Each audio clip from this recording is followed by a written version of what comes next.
I'm Sudhir Pandey, and I welcome you to Ahmedabad University and to the Conversation Series webinar. As you know that we believe that education is not only about classroom, but it is also about beyond classroom, where you engage with thought leaders and people of in their own industry, those who have done well. So in that way, we organize these kinds of discussions. Today, we have invited one such speaker. So I'll quickly introduce Vivan today. As you have registered, you already know, but let me say something more about Vivan. As you know, Vivan is the author of What Millennials Want, the book, a non-fiction book on the economic aspirations and social views of Indian millennials. And this book has been rated as one of GQ's best Indian non-fiction book of 2021. And he was named to Forbes Asia's 30 under 30 list for media, marketing, and advertising in 2022. He graduated from Claremont McKenna College, where he majored in international relations with a focus in development economics. And then after that, he went on working as a content manager at Everlaw, the world's most advanced e-discovery software. He's a passionate storyteller, as you can see from the book, and you'll also get to hear him today. And a marketer keen on expanding the scope of technology to solve some of our most vexing problems. He's a regular contributing columnist to Indian and international publications, and his op-eds have been published in Washington Post, BBC, New Statesman, The Times of India, The Print, and Mint. And we are very fortunate to have you, Vivan. Thank you so much for joining us today. Thanks for having me. Really excited to have this discussion. Yeah. The person who will be conversation with Vivan is Juhi Bansal. Juhi is the Senior Associate Director of CLEF, Center for Learning Futures at Ahmedabad University. Before joining Ahmedabad University, she was a banker turned entrepreneur with more than 10 years experience in financial services and entrepreneurial domain. She has spent more than 5 years in retail banking at Citibank, where she was a star performer. She was also the best student during her MBA days. In 2013, she founded Closet Buddies, and those who follow her on Instagram, we know it very well. She has a huge following. This Closet Buddies is a fashion tech startup aimed at helping people discover and share new trends in their closets. In 2012, she founded Empower Now, an attempt at bridging the skill gap in corporate India. At Ahmedabad University, her job is she introduces new pedagogy, new courses, and she also is an avid reader. I personally know that. So thank you, Juhi, for doing this. Before I hand it over to you, there are certain rules, as we know, except both the guests today, everybody will be muted. And during that time, you can put your questions in everybody's chat box. We'll take all these questions and come back to you at the end of the conversation, let's say somewhere around 7:30, 7:20, 25. No, I think 7:05 or 7:10. That's all from my side. And if you're joining from a device which is not named and which tells about your mobile name, please rename yourself. That will help us to call you during the question and answer. So thank you so much. And I request Juhi to take it forward. Thank you so much, Sudhir. Thank you for the introduction. Hi, Vivan. Welcome to Ahmedabad University. And welcome to the Conversation series. Thank you. Looking forward to doing this. I wish we could have done it in person, but I know it's I'm many thousands of miles away, but still looking forward to this. Yeah, to this so whenever discussion. you're next here in India, we should Yes, come to Ahmedabad. Yeah, absolutely. okay. So, Vivan, for the ease of discussion, I will structure the conversation in two parts. We will begin by discussing your book, the research around it, and more importantly, what millennials want. And the second part of the conversation will focus on post-millennials, since a lot of issues that you bring out in your book ring true even for this generation. Okay, so you describe, and millennials are described as people born between 1981 to 1996. So basically anyone who's currently between 25 to 40 years of age. This includes most of our faculty and staff. There are about 440 million millennials in India, which means we theoretically have so many people adding to our employment numbers. However, you mention in your book that instead of it being a demographic dividend, it is actually a demographic crisis. Would you throw some light on it? Absolutely. So just, before we start off, as we just mentioned, millennials are people born between 1981 and 1996. And this is, usually a marketing term. In the marketing sector, we like to divide, or we like to, for our purposes, break down generations in different age brackets so that we can market products and services more effectively to them. But one of the reasons why studying millennials, particularly Indian millennials, is so important is simply because of the number. The people born between 1981 and 1996 in India are nearly 400 to 440 million. That's more than the population of many countries and sometimes even continents combined. That's more than the population of the United States and Canada combined. And so the reason why it's really important to really understand Indian millennials is because this is a group of voters, but they're also a group of consumers, they're also a group of users, and they're just a group of citizens. And understanding the aspirations and understanding the anxieties of this generation will really help us understand the future of India and how we can all contribute positively to that future. Now, 10, 15 years ago, youth and this large number of millennials was called India's demographic dividend.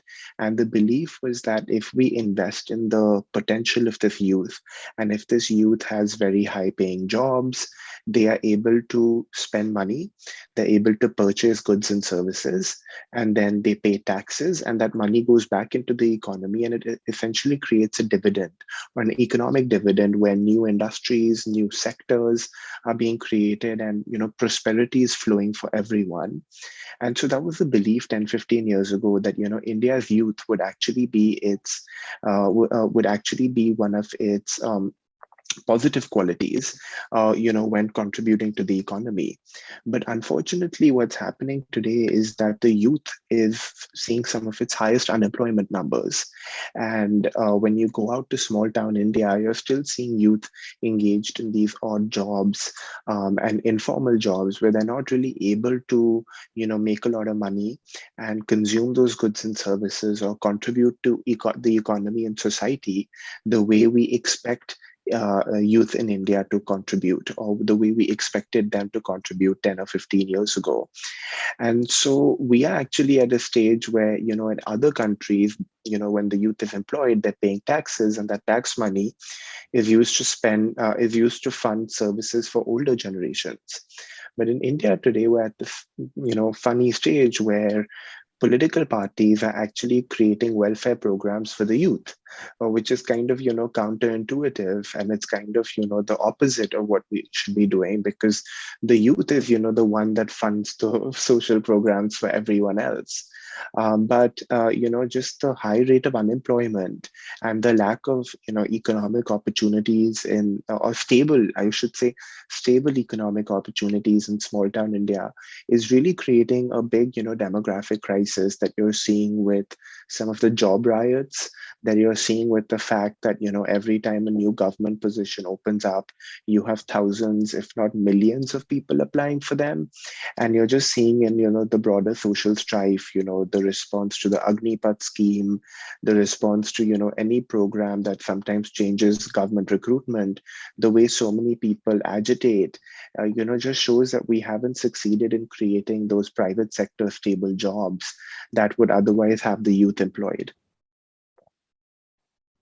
Yeah. Yeah.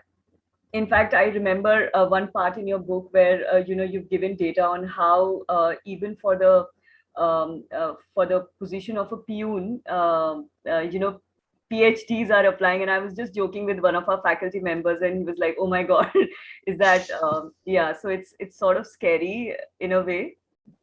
Okay. Vivan, you've traveled through the length and breadth of the city of the country, researching for your book. Did you see any difference, in the aspirations or in the thought process of the millennials across economic backgrounds and across geographical locations as well? No, one of the things that I found is that in many ways in today's, India, the internet and social media have sort of kind of dissolved that big city, small town gap. and that people in small towns, have the same access to information and aspiration as people in big cities do. So the number of people who I met in big cities who were studying for the UPSC was very similar to the number of people I met in small towns. And earlier you had mentioned one of the data points I shared in my book about millions of people applying for a peon jobs, peon level job. And the thing is, like, why is that? And that's what I dive into in my book, is that at the end of the day, when there's no stable job in the private sector, that young people see that, oh, this is a job that will pay me good money and that I'll be able to, rely on. The only jobs like that exist are within the government. So you come into the situation where you have people with PhDs, you have people with MBA degrees and with advanced engineering degrees, and no matter the quality of those actual degrees, but the fact that people with those degrees, and thousands, if not millions of them are applying for these jobs, is because, there is no other stable job. And so going to your question, even in big cities, like a lot of people, yes, like, I actually have a lot of, I'm one of the people who does not, who looks at Zomato, Swiggy very favorably because they've created jobs where none existed earlier. But I still have not met anyone, and I write this in my book, who aspires to be an Uber driver or someone who aspires to be a Zomato driver. They do it because it helps them make ends meet, but not because that's a job they really want to be doing. And the fact is that, regardless of where you are in India, unless you come from like a certain section of society where you can, get a job at a, fancy glass building in Gurgaon or, BKC in Mumbai, you don't really know that is in your destiny. And so for everyone else, it's like, ha, hame to sarkari naukri chahiye, because there's nothing else that is really a job that will help them get stability. And then I also met a lot of people who knew they weren't going to get a government job, and they just felt like that's never going to happen for us. So they were just sort of all engaged in like these petty jobs. And you see this in big cities as well, where you'll see a lot of young men at the middle of the working day just hanging around outside, and they either they're not engaged in productive economic activity, or they are all kind of doing odd jobs here and there trying to make ends meet. And that's something you see in small town India as well. And again, I remember a part of your, there's a specific part in the book where, someone is saying that, even the pakode wala, that's sort of an employment, and, then you feel bad because that's not what a millennial is looking for, right? Of course, like you said, we have to make ends meet, so we will take whatever work comes our way. But yeah, we're looking for better employment opportunities. Yeah. So Vivan, I know that your research is around Indian millennials, but I'm sure you come across millennials from other countries as well, especially the US, because you're based there. Do you see a vast difference between an American millennial and an Indian millennial? Yeah, that's a really good question. And I don't think comparing, um, you know, millennials from one country to the other is always the most, interesting question. But in this case, I think it is, because, these two countries are, India is the biggest country, I mean, second largest country in the world, and America is the third. But millennials, between India and the US, and even India and China, are very different. And the reason why I say that is not because of social views or anything like that. It's because of economic aspirations. Is that if you come to the US and you ask, if you do a survey of millennials over here, like, would you want a government job? I mean, people would probably laugh in your face. Like, what does that mean? Like, why would I want to work for the government? There's a very big skepticism of the government, and particularly if you ask people with MBAs or PhDs, like, would you apply for like a peon or like the lowest level job in the government? Like, you would be laughed out of the room. Meanwhile, like 6 in 10 of Indian millennials list a government job as their top priority, as their number one choice of employment. And it's actually more than 6 in 10, it's 64%. And so, the just fundamentally, that is like the biggest difference. And the way that manifests itself and the way that plays out is, the different purchasing power and economic power of millennials in India and the US naturally, but also India and China. And the reason why I'm bringing China into this is because, uh, uh, about 5-6 decades ago, the countries were not that different in terms of where they stood economically. And today, Chinese millennials, this is one of the poll questions. Today, Chinese millennials are far more financially secure and, economically secure than, young people in India are. And so I think the big difference, that you see is the economic security. And then because of the lack of economic security, people want different jobs. And because of the lack of economic security, it also affects everything else that people do in their lives. And you see that, with things like marriage, you see that with, just, general, the way people behave and the way they spend their money and spend their time. Yeah, I think the American dream still exists and the Indian dream is way far behind. Yeah, I don't know about, I mean, I don't know if, I think America is the only country that has the dream associated with it. But it's a very interesting question to look at how young people in, different countries. And now there's a lot of survey work and all that's also being done on this, because as the world becomes increasingly more connected, how do tech companies and how do other companies sell their products to different people across the world differently. And it still is that India will give you lots of users for your products, but not necessarily a lot of revenue. And I mean, that's like, I know it's a completely separate topic of discussion altogether, but it's, really interesting to see how people behave differently around the world. Yeah. So, Vivan, most of the research in your book was done pre-COVID, and and I think during COVID and post-COVID, life as we know it has changed completely for most of us.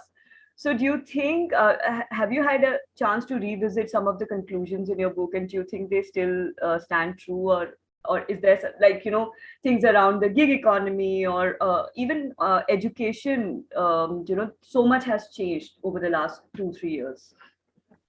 Yeah, one of the things is that most of my research was done before COVID, but I continued to talk to the people, during COVID and even after. One of the things that really struck me is how COVID, in many terms, has been a upper middle, and wealthy persons, middle class, upper middle class, and wealthy persons, problem in India, more than it's really affected the working class, which is a majority of the country. And what I mean by that is that, if you were a poor person in a small town earlier, you anyway did not have access to healthcare, and you anyway did not have like a good hospital to go to. But what COVID really showed, the middle class and above in India, is that even if you do have money in a place like Delhi, you might not get oxygen. Even if you do have money in a place like Delhi, you might not get a hospital bed, and no amount of jugaad or no amount of connections and no amount of money could really, get you that. So it really, in many ways, like a kind of a slap on the face for, the upper middle class and above in India, who can even afford to work from home and can, afford to isolate in their rooms. But for most other people, everyone lives in one room. If there is that room that exists, or nobody really has the option to work from home, nobody can, remote work and things like that. So for those people, life is the same, but unfortunately life is also not the same, because things have gotten worse. And before COVID, in 2019, we saw the business standard reporting of the of the economic survey that found that youth unemployment had reached a 45-year high. I don't know if you guys remember this. The story came out in January 2019. It was the NSSO survey, which the government then denied. But then in May they said that number is actually true, and that was before COVID. So just imagine what it's like today after COVID, because things have only gotten worse. And again, this is all anecdotal evidence. We don't have a lot of data on this, but I was reading reports of bank managers and restaurant managers who were laid off during the pandemic and then were doing Manrega work. They had become manual laborers during Manrega because they needed the money to survive. And, all of this, in Delhi, I remember last year there was an incident where a drunk cop had, killed like a Zomato driver. Like the cop was, his shift was over and he was drunk and he hit a Zomato driver and killed him. But it turns out that Zomato driver had actually been like he was a hotel management graduate who before the pandemic was actually a restaurant manager at a 4 or 5-star hotel somewhere. Now, I think my details are not exactly 100% clear, but that's the broader story. And the only reason that man was now driving for Zomato is because he lost his hospitality job that he had before the pandemic. And so for a vast majority of the non-laptop class who could not afford to telework or work remotely or isolate, life has been much of the same, if not worse than earlier. And for a lot of those people, it's just been one of many other things that they've just had to deal with. And so, yeah, COVID has really been more of an issue for, the middle class and above in India and even in other parts of the world, even in the United States, for example. If you drive a bus or if you work in a grocery store, you can't afford to, work from home. You have to come in and work. And for a lot of those people as well, the infection rates and mortality rates have been highest among the working class than they have for people who could not have to put themselves outside of the house.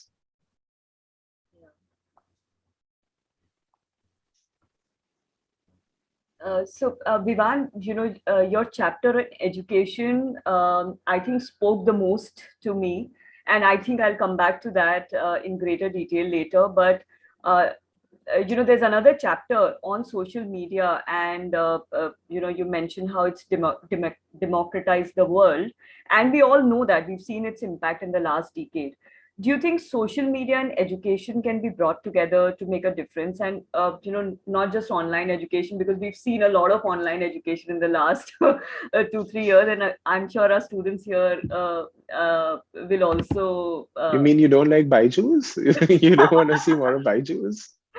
No, we don't like Zoom either, I'm sure, and we have a lot of students here who will vouch for that fact. No, that's a really interesting question, and I get what you're saying. I love the fact that now in the US and in India as well, you're increasingly seeing lots of alternatives to the traditional university model. And I know I'm speaking at a traditional university, and I think Ahmedabad University has done an amazing job in creating this world-class institution. But what I'm trying to say is, for a lot of people, I think too many people around the world are going through this 3 or 4 year educational program when they don't necessarily need to.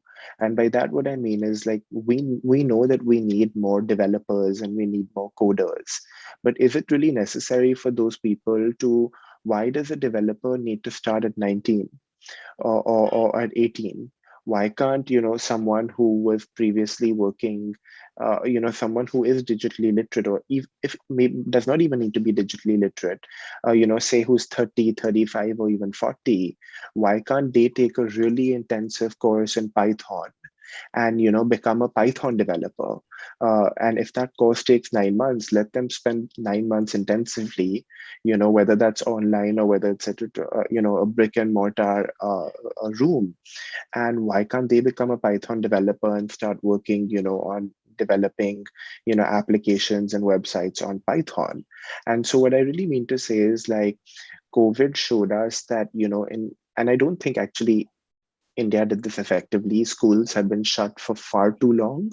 And, in the US, we know that schools, that had been shut in places like California, where I live, students have lost, years worth of instruction, and students are now failing at a much higher level, and they're falling behind in math and science versus students in states that had not shut down their schools, and those kids are doing much better. And so and in India, like, we just shut like everything down. Like in Delhi, schools were shut down for nearly 2 years, and I saw some of these kids, like they were basically not in school at all because the teacher would just send the PDF, which, on their mom and or dad's phone, they would see this PDF, and then, but who explains that PDF? And many of these people's parents are not around to explain it. So I think, number one, there needs to be a lot of remedial work done for, younger kids in terms of what they missed out. But on the brighter side, for older generations, I think, the fact that you can now deploy education through the internet more effectively should allow us to upskill people. That's the point I'm making, is that we should use the internet for upskilling more people, and for, if we need a certain number of coders, if we need a certain number of accountants, if we need a certain number of, whatever, job description that we need to fill, can we get those people enrolled in an online course and train them online to do these jobs? So I think we should, really use some creativity in that arena. Yeah, I think that's a very interesting thing, Vivan. In fact, when you mentioned that why should we should start, coding at 19, I for a moment thought that you're actually on Baiju's side and saying that 8-year-old should also start. No. I was saying older. No, older yeah, I got yeah. that point. But you're right, and I for one, I'm one of those people who changed their career completely at a very late stage, or not so early stage in my life. So I completely agree with you that reskilling is something, and I think internet, like you said, is everything is just on our fingertips, right? Of course there's YouTube and all, but there are also better courses from great universities that are right there for you to go through. So yeah, I think that's a brilliant suggestion. And in my book, if you don't mind me, Yeah. sharing one of the stories, in my book, I actually share a story of a woman I met in Hyderabad, Nazneen. Her name has been changed, but Nazneen is basically like this domestic abuse survivor who, she was in an abusive marriage in Qatar, and she fled. And she left that marriage and went back home to Hyderabad where she was pregnant. And imagine that, 20 years ago, this story, you might have seen this woman stay on in that marriage, and I know that still happens today as well. But the fact that she was able to do it is a unique thing. And so she fled her marriage and she comes back home to Hyderabad, and she starts watching these YouTube videos, which are basically makeup tutorials. And she gets really into these makeup tutorials, and she realizes, well, now I'm good at applying makeup. So she starts just practicing on girls in her neighborhood. And then eventually people tell her, oh my God, you're really good at this, you should do this for money. So then she starts charging people money in her parents' bedroom. And eventually she learns more skills on the internet. She learns how to thread eyebrows, she learns how to cut hair, she learns how to do nails. And then she hires another girl, and eventually demand is so high, she opens her own salon in Hyderabad.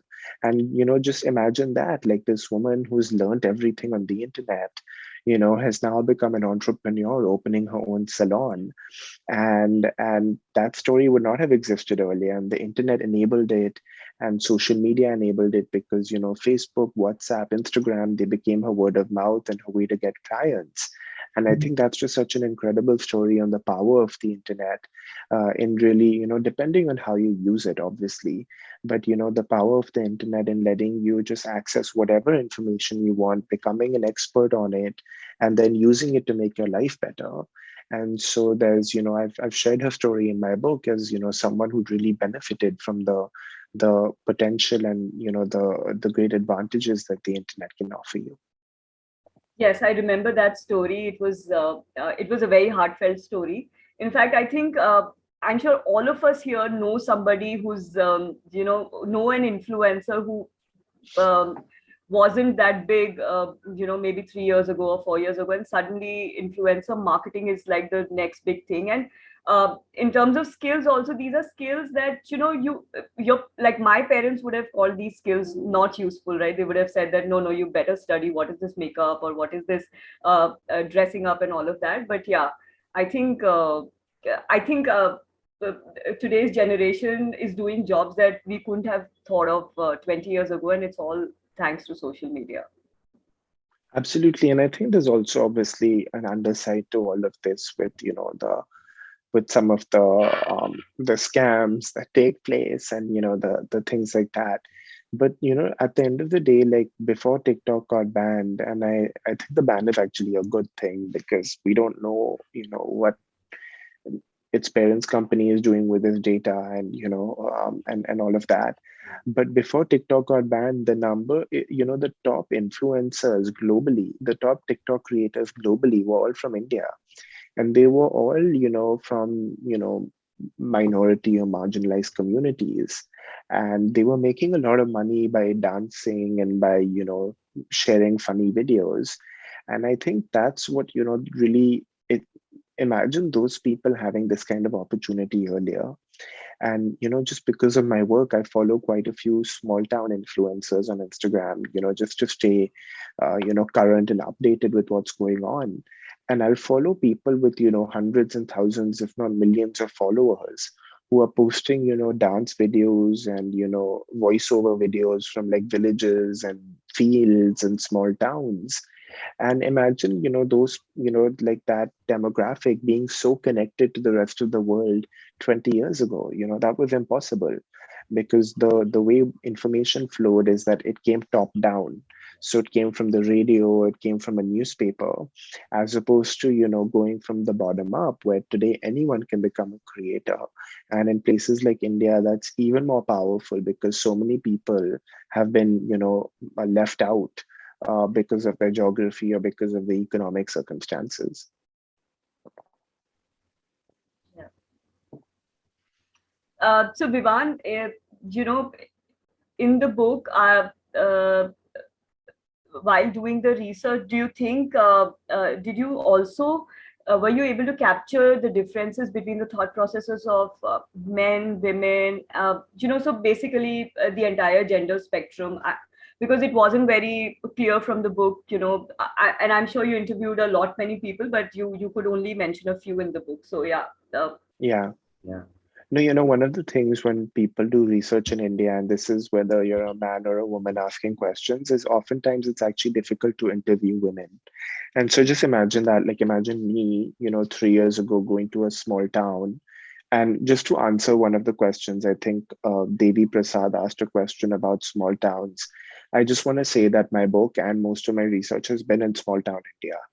And so I almost, actively did not speak to people in Delhi or Mumbai, but I would speak to people on the outskirts of Delhi and the outskirts of Mumbai. So example, when I went to Mumbai, I went to Kalyan, which is, about an hour and a half away on the local, as opposed to, actually Mumbai. But most of my, interviews have been in small towns like Bhopal, Indore, Cochin, Calicut, Mysore, Warangal, and places like that. So just, do want to mention that because it came up in one of the questions or the comments. Now, going back to what we were talking about earlier, is regardless of whether you're a man or a woman asking these questions, talking to women in small town India can be challenging because people, it's often, when you've come in to ask, sometimes personal questions about the way people spend their money, about what they're looking for in life, you have to establish that sense of trust. And, for many women, that trust does not exist. And of course, I understand why it does not exist with men and even for a lot of women. So I've spoken to, user researchers and market researchers at big tech companies who are women, who often tell me, yeah, it's very difficult for us also to talk to women when we do our field work, because there's that lack of trust of it doesn't exist, and why should I share these these details with you.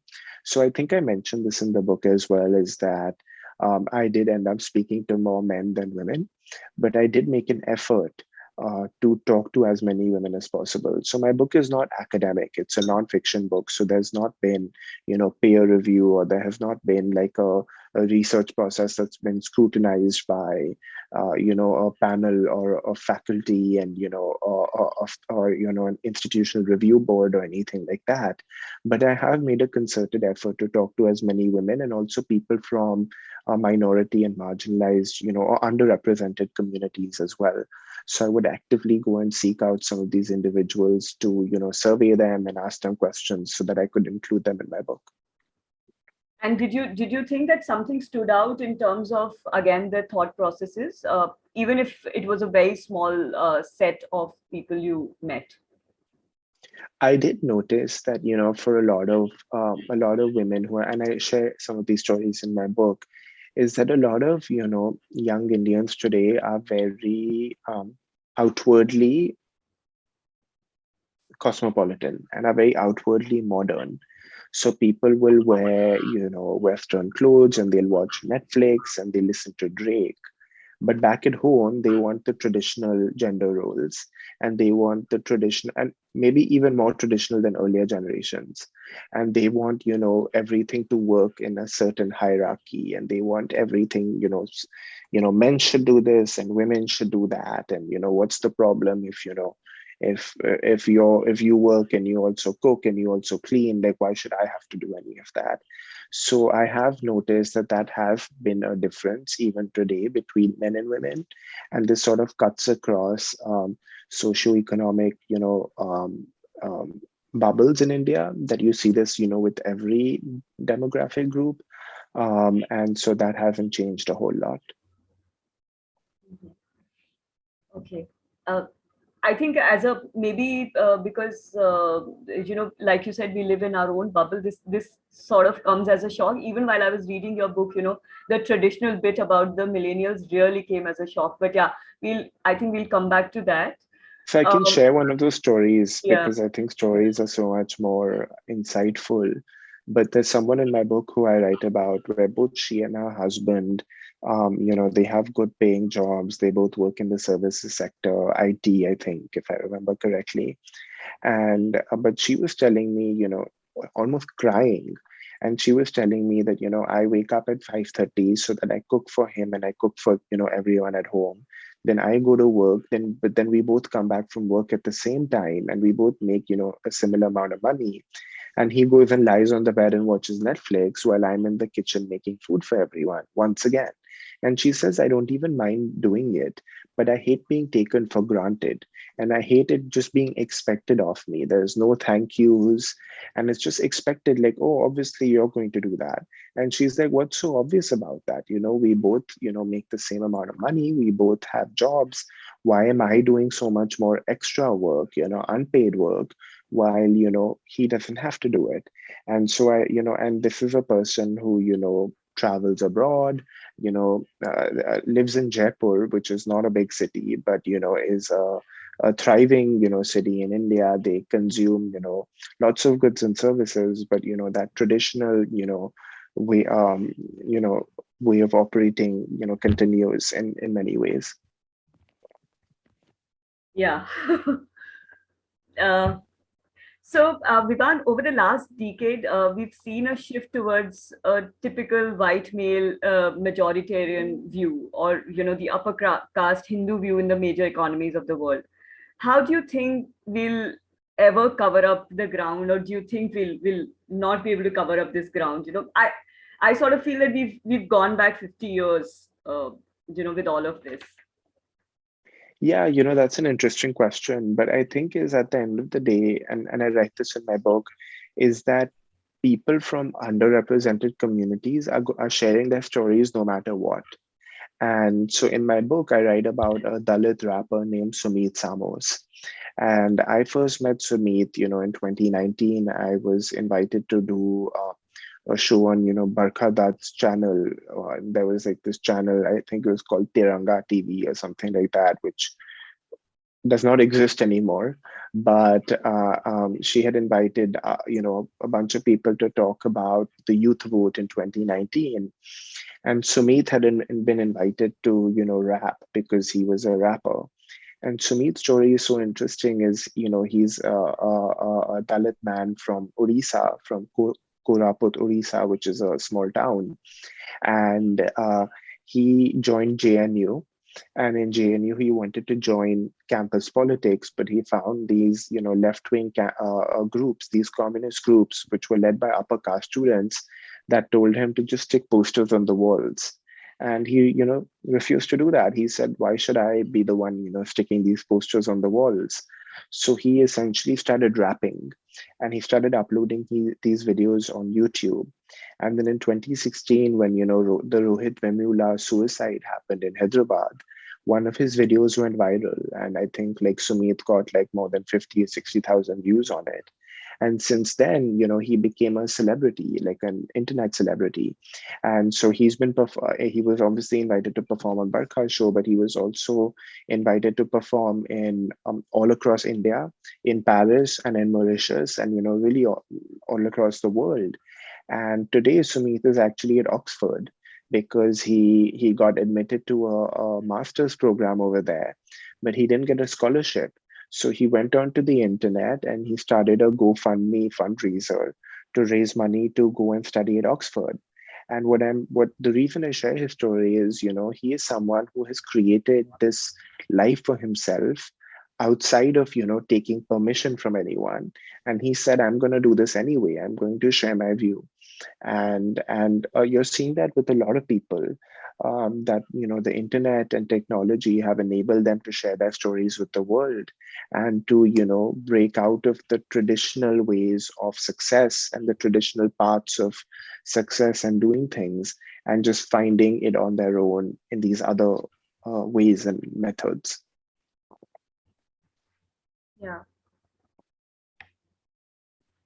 So Vivan, in the interest of time, I'm going to now skip through some questions and go directly to our, discussion around post-millennials. So for everyone here, post-millennials is the generation right after millennials.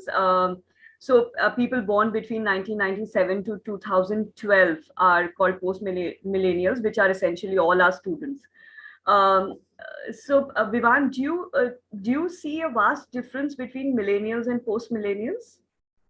I do. I actually do, because and some people call them Gen Z, and the reason why I do is because even people born in like 1994, 1990, between 1990 and 1996, like myself, I'm not going to tell you what exact year in that age range I was born in, that range I was born in, but uh, the internet was not so ubiquitous for us either. And I remember, trying to connect to the internet in the 2000s. On Microsoft, there would be that icon of a laptop or a computer connecting to a globe, and then connecting back to your laptop. And oftentimes there'd be the red, X when your connection didn't work. And most computers had a wire, a dial-up wire, that MTNL or BSNL or one of those providers would send to you, or would have to install for you. And today, I don't think anyone's ever seen that, right? Any young person today has never had that experience. India also has the cheapest mobile data in the world. Like, I often tell people in America, like, you're overpaying for a far inferior service, because data over here is actually really bad and it's really expensive. So you can be in a big city and still not get very good data, while in India you can practically do anything on 4G. 5, I don't know if 5G is out yet, but on 4G, and it's so cheap and it's so fast and it's so reliable. And the reason I'm talking so much about the internet is because the post-millennial generation has grown up with the internet. So when I was coming of age, Facebook was like quite ubiquitous, and people would write on each other's walls and actually post photos. I mean, today nobody in my generation uses Facebook anymore, but Instagram was sort of becoming the next big thing. But no one was still wired, and nobody was still, the pervasiveness of Instagram and, these Snapchat was not as widespread. Meanwhile, today, young people, that's like the only thing they know. Like anything happens, they have to go and put it on Instagram. And I think that that has fundamentally affected this generation very, profoundly in how they interact with each other and how they interact with the world. And I think it's created a lot of anxiety among young people today, is that like, oh, I have to upload something on Instagram, and like, did it get these many likes? And if it didn't get these many likes, kids are DMing each other, like my picture or comment on it. And I think the way that that makes you see yourself, and the way it makes you see the world, is quite depressing, to be honest. And I don't think it's, so that's obviously the big picture, like in terms of like the internet.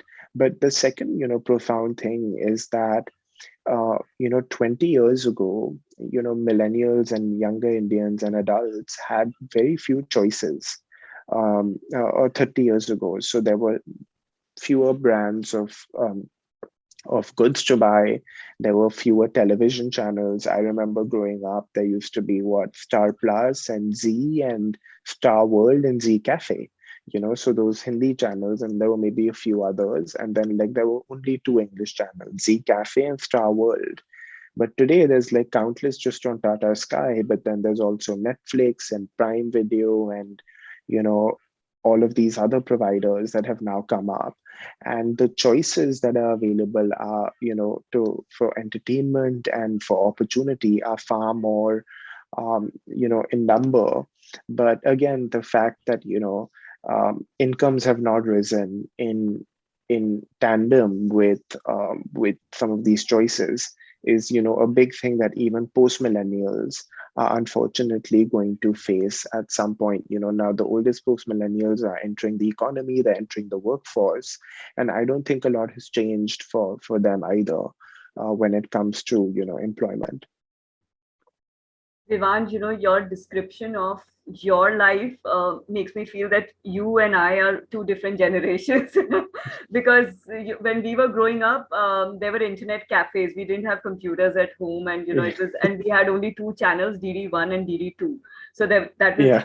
So I think even you and I are, even though we are millennials, we are two completely different generations. And on that, I thought I'll But mention. for the record, I have been to Wi-Fi cafes. I know, I know that they used to exist. So I am aware of that, but I didn't know that, it was just DD1 and DD2. That is Yes, when we were in school, and I don't want to disclose my age here right now, but okay. So now that you mention it, I really want to, so my 7-year-old has never seen a regular watch. So so she cannot wrap her mind around the fact that you don't have to charge your watch. She's never seen a Yeah. non-charge, and that's such a thing. Yeah. Because we all grew up. I mean, I only started wearing a smartwatch like 3 years ago or 4 years ago. So yeah, so that's something you can see the generation difference with that. Yeah. Although you can show her recording of this video once we're done. But yeah, that's absolutely true. Like most young people, like most kids today, have probably not even seen a landline. And I mean, I grew up on that. And like today, like 20, 30 years ago, if you had a relative living outside of India, you maybe spoke to them once every month or once every week or once every 6 months. Today, you can just WhatsApp call anyone whenever you want. You can WhatsApp voice call, video call. You can call on Instagram, Facebook, whatever medium for free.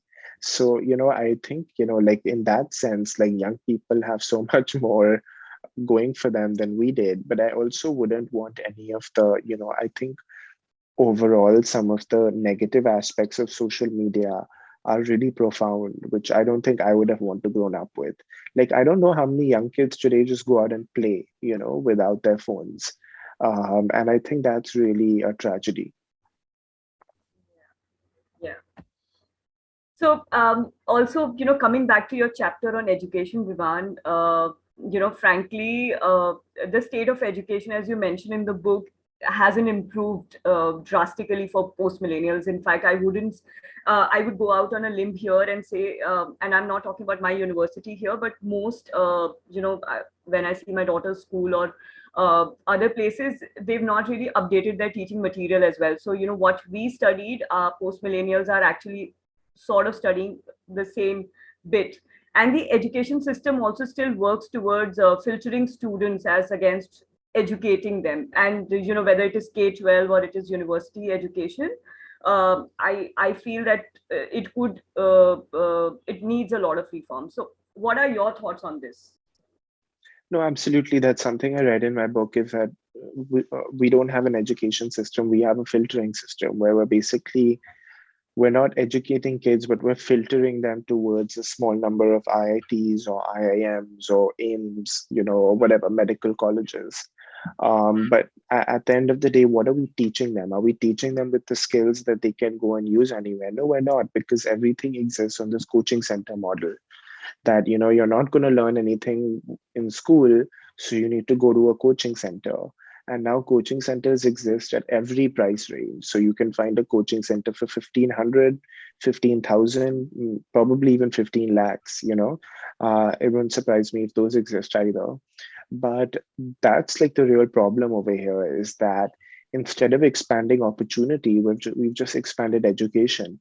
And the biggest business in India right now is education. Almost every politician, regardless of their party, has some type of, college or university that they own. And so, number one, it's a land business, right? Because like these places physically occupy a lot of land. But number two, it's like you're always going to make money, because there's always people willing to, sell off their land or sell off their assets in the hopes that their kids can have a better life. And so I've met a lot of people, particularly in Madhya Pradesh and Andhra Pradesh, where people have taken loans, where people have sold, family property that's been in their families for generations, so that their kid can get like a better education, or like, can get into an IIT or something. But the thing is that the good IITs have not increased in number. And so everyone else, is just spending time at these coaching institutions, but not really able to get anywhere. And the thing is that even these coaching centers are, they're just centers of profit. And when you're making profit, like how do you make profit, right? Your revenues have to exceed your costs. So you're either taking money from people and not providing them a good product. I mean, that's the only way that kind of this happens. Not that profit is bad. Profit is, how the world works. But when you do profit in education, is that, if someone gives you 100 rupees to make a profit, you can't give them 100 back. You're probably giving them 90 or 80 back. And in most cases, when it comes to education, probably giving them 15 or 20 back. And so the way you save money, you can't save that much money on your fixed costs, which is your physical infrastructure, right? Because buildings cost the same, security costs the same, water, electricity costs the same. So where do you save money? You save money on your teachers. And in some coaching centers, and I write about this in the book, in Indore, for example, I met an instructor at an engineering coaching center who was actually an engineering dropout. And just, think about that for a second. Like, imagine an engineering dropout is teaching kids how to get into engineering colleges at an engineering coaching center. I mean, how preposterous is that? And, Indore, for example, is a city I've spent a lot of time in, and it's booming. But the biggest industry in Indore today is the education industry. And no matter where you go, you're seeing advertisements for hostels and canteens and for education centers. But at the end of the day, have the opportunities kept up with the number of seats? And no, they haven't. And so at the end of the day, this really is a business that serves to filter people from one aspiration to the next without really delivering on the promise of that education. Yeah. Yes. So Vivan, again, while going through your book, it came to me as a bit of a shock that the number one career goal for millennials is government job, because again, maybe we live in an echo chamber, and for us, that's not the goal, right? So and even for post millennials, and I'm only for me it probably is an anecdotal data because I only look at our students. Almost everyone talks about starting up or entrepreneurship as their number one goal. So do you think is that telling of the entire generation across the world, or is this something unique to India, or maybe we are mistaken and, like I said, it's an anecdotal thing, and maybe post millennials are also looking at some other career goals? Well, the data is interesting because 64% say a government job is their top priority. And then the second one is actually starting my own business. Yes. So it's not even private sector. So starting my own business, 19%, and then 7% is being in the private sector. If you were to do that exact same question in the US, for example, I would say being in the private sector is like 70%. Starting my own business is 25%. And not doing anything is 5%, or working for the government. Now, the reason I think in India, like people, there's that section of your students who I'm assuming don't really want to join the government, but they don't really want to, work at a call center either, or, at a BPO naturally. And so a lot of, those, a lot of people associate the private sector with being very exploitative and with being, this place where I'm going to work at a BP or at a call center, and my shift is going to start at 9 p.m. and I'm going to get back home at 9 a.m. the next morning, and people think that that is the private sector. And other people think the private sector is extremely unstable and I could lose my job at any time. And then other people have that whole, Malik Noker dynamic that, why should I work for someone else? I don't want to be anyone's, I don't want someone to be my Malik or anything like that. I would assume that the students you're telling me about, they kind of want to start their own, Instagram businesses or, their own startups based on, what they've seen online and, what people in other countries are doing. I think even this is a really interesting question because even in the US, a lot of people who have like good private sector jobs are beginning to realize like, hey, if I really want, that $5 million house, I'm not going to get it by even working at like a Deloitte or a BCG. I'm going to get it by, starting my own thing. And I think a lot of people are now beginning to see that the only way for me to actually access that next level is by being my own boss. So I think that is actually a very millennial thing that you're seeing around the world. And it's even a post-millennial thing, is that risk appetite that, like, oh, if I really want to make something of myself, I'm going to have to be very risky and actually just work for myself and do it. Because in the traditional setting, someone else will take the profit and I will just be the worker. Yeah. Do we have time, Sudhir? Or should we now open you for... have one question, otherwise I have a long list. So I know. Okay, so I'm going to quickly ask the last question, Vivan.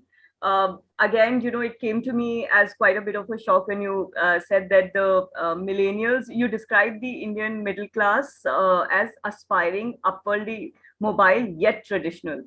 And, like I said, it came to me as a bit of a surprise. But do you think that we are seeing a shift with the post-millennials in this description? I haven't done a whole lot of survey with post-millennials, so I don't think I can answer that very effectively. I think so, a little bit, in that, I mean, I'm just guessing, so I don't have any real, data or even stories to tell you. So I don't want to give your, our viewers, the wrong impression.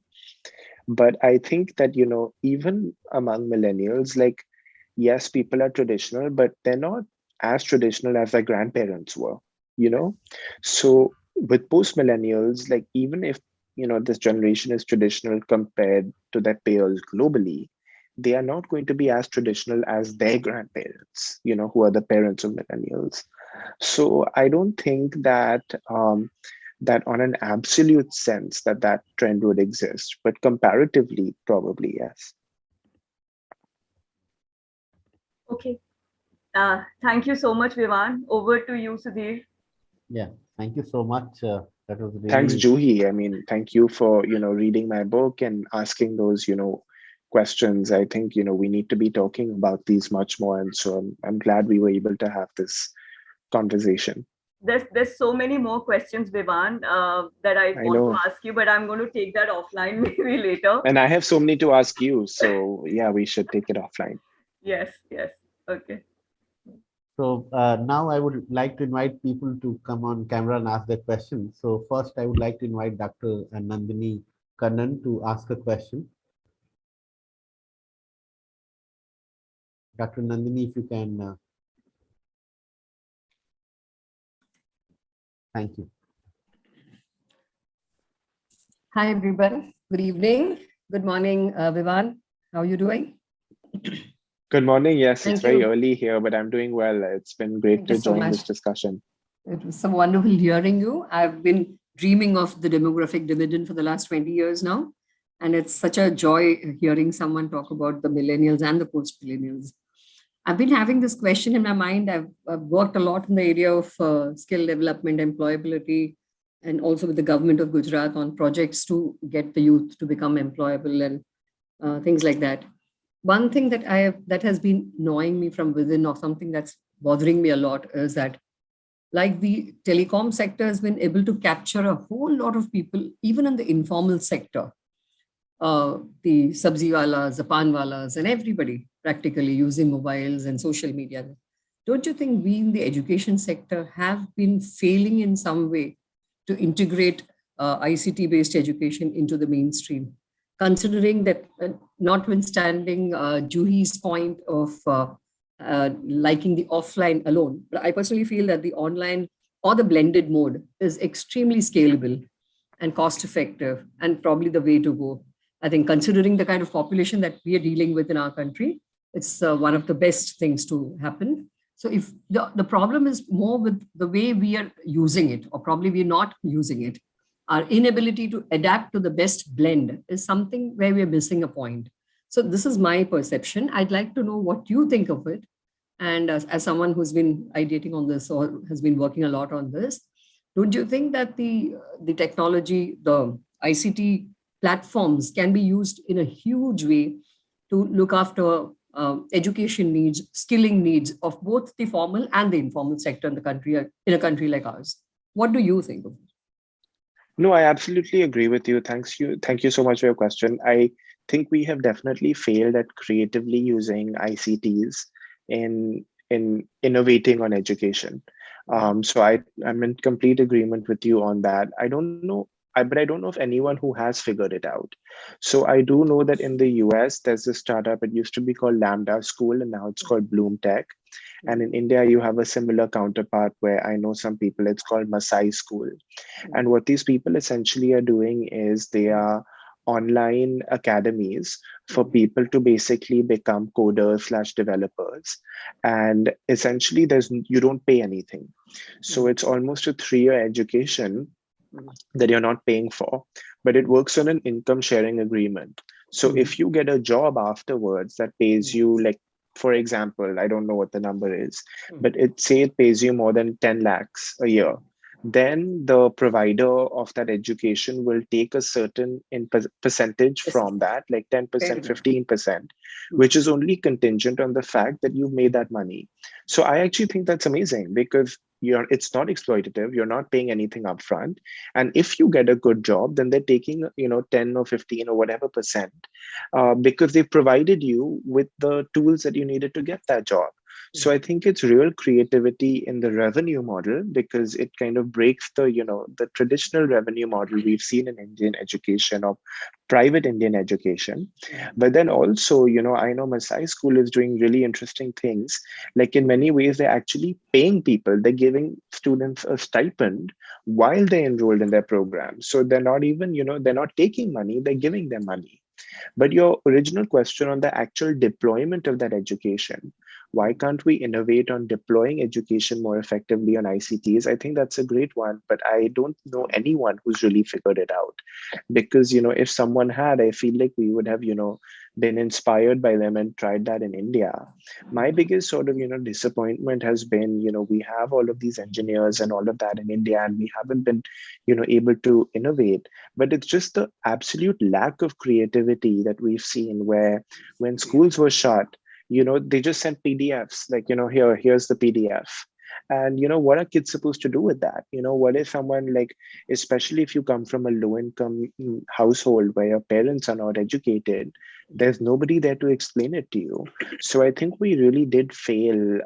Particularly the pandemic exposed our failures even more so around innovating education, orienting it towards ICTs. And I hope, someone, or you've probably done more research on this, that there is some development, because I don't know of a whole lot going on. Yeah, if I may just add one point to what we were discussing, I was just thinking futuristically and very optimistically. I'm thinking of a time that we are able to see there are a whole lot of programs that the government has devised. We have the whole Skill India movement happening, the NSDC, the Sector Skills Council, and all of that. Suppose we come up with a lot of courses and make all of these easily available, very easy for anybody who's not even educated to choose any profession or vocation he wants or she wants in whichever language that they want. And then it becomes a very scalable model where economies work out, and it becomes as cheap as your mobile has come to now, no cost at all, the messages and things like that. Yeah, absolutely. But I think then Possible. also tying that in, maybe 5 years down the line. Yeah, but then years. also tying that in with actual jobs. Like, hey, like, this job is open and you need to do ABC course to get this job. But there needs to be some incentive, otherwise, why will people take this course online? Like on Coursera and edX and all of that, there's plenty of courses out there. But people are only going to take them if they feel that it's going to help them in their career, or if it will help them get a career. But unless we do that, unless there's more, and I think this is where when I was in India last, I was working on a project to help companies use their CSR funding to start apprenticeship programs. Because otherwise CSR money is used on absolutely pointless things, right? Like some, award show, or some, sponsorship of, Diwali Mela, as opposed to, really using it to help people. So why can't we use CSR funding to sponsor apprenticeship programs for youth? And so if we can, think like that, like, really coming together, and Gujarat has so much industry, right? Like there's, or it's supposed to have a lot of industry. So, collaborating with the employment creators and saying like, let's get these many people from these courses in outside of, the traditional modes of success, it's going to create that ripple effect. Like, just to go on for a little bit further, one of the things I encountered while I was researching my book, and many people told me about, is that at certain IITs like IIT Delhi, IIT Bombay, oftentimes you'll see a bunch of students all from the exact same village. And it might be a tiny village in Tamil Nadu, or it might be a tiny village, in Bihar. Because what happened is many years ago, one student got in, and then everyone saw that one student, and they all got essentially replicated that one student's success and also became successful. Now, I know I'm, adding a little bit of extra detail to the story, and it might not be entirely accurate, but what I mean to say is that when people see that one person has become successful, that creates a ripple effect with others also, willing to take that risk. Wonderful. That's great. So I think we must get cracking on some project, and I'd like to offer that to you. Yes. We should do it together. I just want to add one small thing. Gujarat, as you said, is very progressive. I'm sure all of you here would know, but this is possibly the only state which has a government body called Gujarat CSR Authority, which is formed precisely to mobilize all the CSR funds and channelize them. Yes, exactly. That's what we need to be doing more. So we have a plan here. Yes. Thank you so much. Thank you. Thanks a lot. Now I would like to invite Devi Prasad. He has a couple of more interesting questions. So Devi, if you can switch on your camera and audio. If you can switch on your, Yeah, Dr. Sudhir, sorry, I cannot come on. No problem, no problem. But I have already asked my question to Vivan in the sense that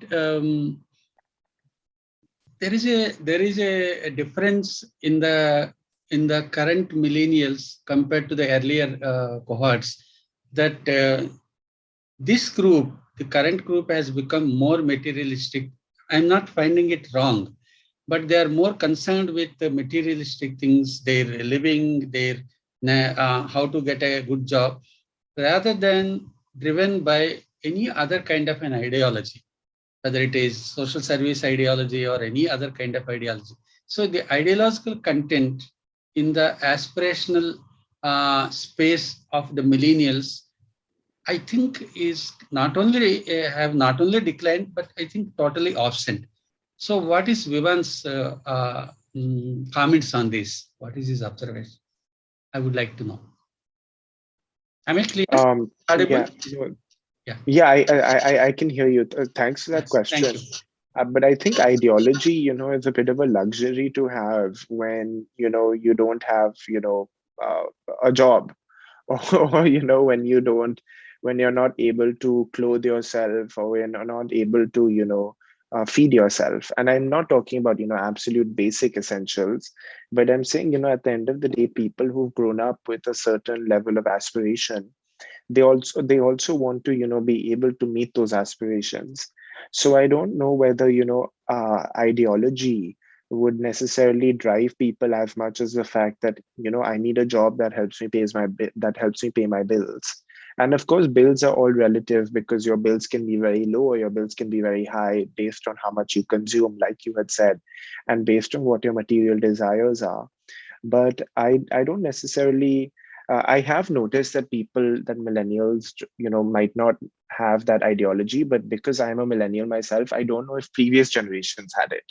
So I don't know if, people 30 years ago who were, when 30 years ago, those who were 25, if they were driven by ideology or not. So that's not, that's something perhaps you would know, you could speak to more than me, because I wasn't able to survey those people. Okay, thank you, Devi. Thank you. Now, Thank you, everyone. Thank you. Anyway. Now I would like to invite Professor Pallavi Vyas to ask a question.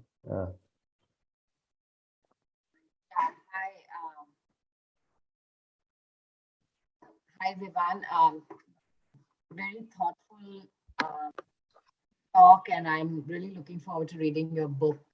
Being so young, you are extremely, and I think you think like an economist. I'm an economics professor at Ahmedabad University, so yeah.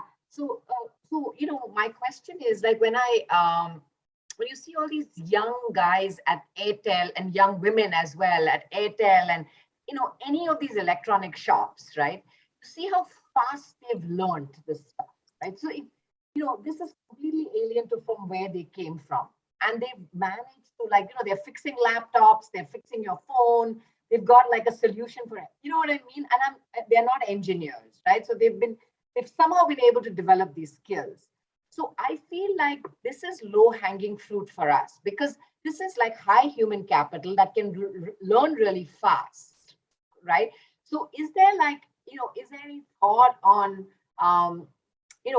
what labor market we could match them into, right? Like, you know what I mean? Like, there's so much data, and there's like all this other stuff where there's high demand, right? But do we need a Python coder for every part of the process?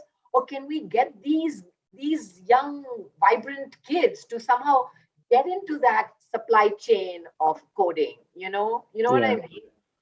No, I get what you're saying. And I just, this is not super relevant, but there's this really interesting story I was reading a while ago, where a lot of seniors in America, not just seniors, but people of all ages in America, have been getting scammed by young men and women in India, who will, call them, and they'll say, like, they'll hack their computer, and they'll say, oh, like, your computer has been hacked, like, call this number to figure a way out. And then you call this number, and then it's someone in India, in Maharashtra or somewhere, and they are making thousands and thousands of dollars and it goes to your point, where you see these people who are just so thrifty and so technologically savvy, and we should find ways to capitalize on that.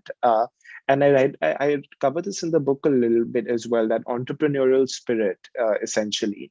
But again, you're the economist here, so I will.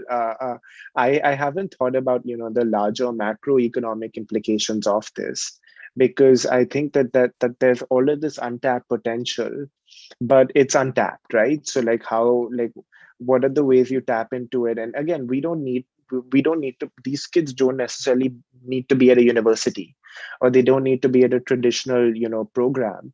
But absolutely, like finding a way to, and the US, the US does a better job of it. Like the way people can become entrepreneurs over here, really anyone, you kind of quit your job, you get a permit in no time, and you're up and running. And so I think maybe, I guess the answer lies in simplifying some of those things and helping, in cutting some of the red tape. I don't know. I haven't thought about this a whole lot, but I would assume it's, on the governmental side, and, providing support to these people and, getting out of their way, provided obviously they're not scamming individuals. Yeah, I think that this class of kids is they're probably not going to become entrepreneurs, right? Because they don't come with that kind of backing, right? To think of to become entrepreneurs. This is low middle class. Yeah. Right? Yeah. But what you do see is that, they're very quick and they're very quick to learn. Yeah. And I think, the best, at least in my world, is like if somewhere the private sector could somehow like get this entire talent pool in, Yeah. right? Because you want to bypass the government, right? Because I mean, asking for a government job, like you were talking about earlier, and is rational. The private sector does not pay that much. Like they are paying 10, exactly. 12,000, 15,000 max, right? I mean, for the kids with no skills, right? So because whatever they want is completely rational in my book. Exactly. It's based on what is available. Yeah. Okay, so anyway, just a thought. So I thought maybe since you're in Silicon Valley. No, that's a great thought. And like, that's what, there's a startup in India right now. It's called Apna. Then there's another called Q Jobs. These are all in the workforce space, where they're essentially matching labor with employers. Again, it's not really a solution to what you said, but you had said like these kids are lower middle class. They're not going to become entrepreneurs because they don't have that support. So I think what I was trying to say is like, why don't we, if we want to enable them, why don't we create that support, right? Like, why don't we create like ways for people to, and I know like literally every budget this government announces, there's always some amount of money that's allocated. Last year, I think they had like an index of like social enterprises where you can invest into social enterprises. Every year they allocate some amount of money to startups, but actually using that money that's been allocated, because there's a decent amount of it, I think maybe we can think from use that as a starting point. Thank you so much. Thank you so much. Now I would like to invite Shalini, our MBA student. Shalini, if you can switch on your camera and audio and ask the question. I think there is some problem with her setting. So I would like to invite Shruti. Shruti, if you can switch on your camera and audio and ask the question. Then after that, I can invite Shalini. Yes, sir. So happy evening, everyone. I have a couple of questions. Within, like, first one would be that what was the methodology used to capture as well as analyze the choices that Indian millennials make? So you're asking the methodology I used in my book? Yes. Yeah, so there's two principal sources of data. The first is survey data, and that's predominantly Lokniti CSGS. So CSGS is the Center for the Study of Developing Societies. They're a Delhi-based think tank that does, very extensive surveying of elections, but also social views and societal attitudes. So they do lots of exit polls, they do pre-polls. Practically every state and general election, Lokniti has a team on the ground. But this particular survey is called the Youth Survey. They do it every 10 years. So it was done in 2007 and then in 2016. And in it, they spoke to more than 6,500 respondents, which is, a pretty robust sample spread out across India and representative of most, community groups. So that survey data forms a majority of the data in the book. And so all of the numbers are cited today, like 4%, want government jobs. That all comes from there. And then I did more than 900 interviews myself. So, for all of the stories that are in the book that, describe the data, they've all come from the interviews that I've done. And, many people say 900 is a lot. Many people say 900 is, too little. And of course, the jury is going to be out. But anyone who actually does like research, knows that it's like a very significant number. And so those are the two, sources of data I used as methodology for my book. So, sir, after you surveyed, 900 respondents, what was the process for analysis of that data? Yeah, to be honest with you, there was no like one process, because some of those interviews were on voice memos, some of those were on notes, some of those were on my computer. And so for me, what I really did was I went and coded them. So I used like a big Excel sheet where I went and coded all of my interviews. So like when you're interviewing like someone for 15 minutes versus an hour, you can't discuss as many things, right, with the person you're talking to for 15 minutes. So I would speak about one or maybe two issues, in that time. So what I did was like I coded my entire data set, like, okay, this is on economic aspirations. Okay, this is on social views. Okay, this is on politics. And then each of those was linked to a file. So whether it was a voice file, which I would then listen to, whether it was a written, notes document, whether it was a PDF of, notes that I'd taken, that I'd written down myself. So it, that's a great question, because the biggest headache wasn't actually coding, and it wasn't actually transcribing these responses and then finding information across them. So that's a great question. And, I think like whoever attempts a book like this in future, I'd love to kind of see how they would, capture their responses. Yes, sir. So my next question would be, what were the coping mechanisms millennials use to face their anxieties and fears? So yeah. There are no coping mechanisms. I wish there, or maybe I didn't ask enough about them, but I didn't really see a whole lot. Like people had a lot of anxiety, the folks I was meeting. And there's obviously the social network, like your friends who you talk to, but that's really it. There was nothing more than that at least I saw. So, sir, according to you, like what changes must be made to address the anxieties of Indian millennials on individual as well as systemic levels? Well, I think there's no greater coping mechanism than, not having that problem, right? So like if your problem is that I don't have money, then having money kind of makes your problem go away. Or if your problem is that, I'm in an abusive, relationship, then not being in an abusive relationship will make that problem go away. But if you sort of go, beyond that, I think there's like a lot of there's a need in India to destigmatize things like mental health and, things like that. And I know like some people are taking it, I know that, among younger people, that is more of a conversation. But, like the way some of these topics are covered by the media, I think is like really not helpful to, like the way the media sort of, cover some of these incidents is not productive. Yeah, thank you, Shruti. We are nearing the time, and I think we don't have time. So if you would like to take one last question, Vivan, is that okay? Yes, of course. Okay. So Shalini, you can come on camera and ask a question. I think you are set now. Good evening, sir. So first of all, thank you for such an enriching session. I got to learn so much about the struggles and the thought process of the Indian millennials. So when I think about Indian millennials, the first thing that comes to my mind is the concept of brain drain. So our country has been struggling with the phenomenon of brain drain for quite some time now. And sir, every year this number is increasing. So people are just fledging away to foreign countries, maybe in terms for search of better opportunities and etc.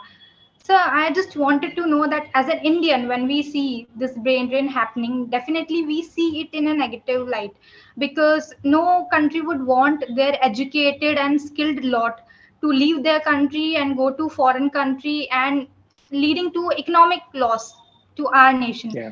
So I wanted to learn about your views. Is this brain drain really justified in the light of increasing unemployment in our country? Because we know the unemployment rate is so high. So people are unnecessarily, or maybe necessarily, they are forced to look for other opportunities. So just wanted to know, should people continue to leave the country, or they should stay back and work on their skills and build something that is very own, not relying on the Yeah. opportunities and looking for employment opportunities as such? Yeah, I think that's a great question, and it's something I've thought about quite a lot. Because at the end of the day, like when an IIT engineer leaves India, that's that's public education that governments have invested in this system, and then that person is going abroad. But at the end of the day, it's a free world, and people are going to go where their labor is valued, at a rate that they think it should be valued at. So for a long time, and it does not exist at that rate anymore today, but for a long time, like an IIT engineer, if they stayed on in India, was making a fraction of what their, peers who left India were making in, the US. And so people said, why am I over here making a fraction of what my classmate is making at Facebook or Microsoft or Google or Oracle, right? Why should I be here? But now, number one, and I think the only way you fix that is by economic incentives. So number one, companies in India, tech companies are actually paying much, much more for engineers and for developers. So people are staying back more. But you're also now slowly seeing a reverse brain drain, where Indians who left India 10, 15 years ago are now beginning to come back, and they're working in Bangalore, and they're working, in Mumbai and places like that, and Gurgaon.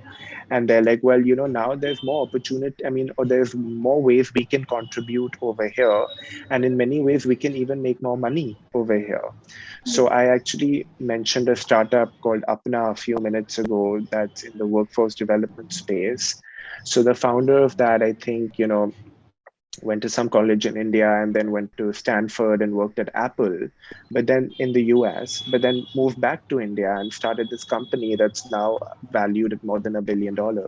And it's a startup, it hasn't gotten public, but he's just one example out of many others who are now, moving back to India and are, contributing.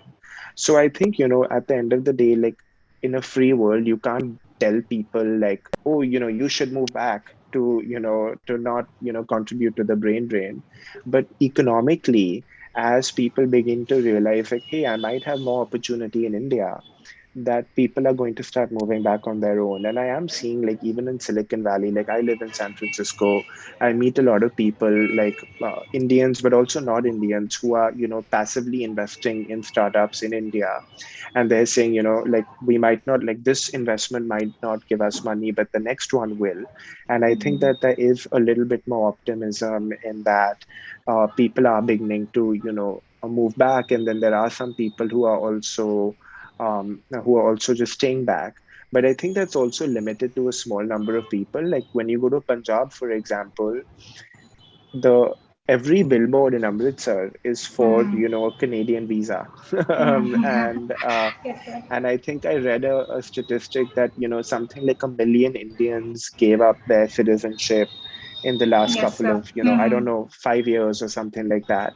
So at the end of the day, people are going to go where they have opportunity. And another interesting thing I read was that a lot of Indians are now illegally immigrating to America. So they're flying to like Mexico, or they're flying to like, a South American country and then crossing the border. And this is not something that you saw earlier. This is, a new trend that's begun. So I think it's, you're at some levels, you're seeing people leave the country, and at others, you're seeing people come back. And it's all about economic incentives. Thanks a lot, sir. Thank you, sir. Yeah. Thank you, No, Sharma. thanks for your question. Now, I request Juhi to say some closing remarks. Um, Thank you, Sudhir. Vivan, like I've been saying, when I was reading through your book, a lot of it was eye-opening for me. And I just quote myself because probably I've been living in an echo chamber and, with like-minded people. But, and I would urge everyone to read the book, whether you're a millennial or not a millennial, because, certain things about, and, Vivan covers a plethora of backgrounds when he's interviewing these people. So it's not just one opinion that you see. It's people across geography and economic backgrounds. So yeah, Vivan, it was really, really interesting to read your book, and I hope there's a sequel coming. No, thank you so much. Yeah. No, thanks so much. It was great being a part of this conversation. And there's a sequel of sorts coming. So we have a paperback coming out later this year, which is going to have an updated introduction, but not really a sequel. Maybe a book on post-millennials, which that's what I was suggesting. Maybe you could do that.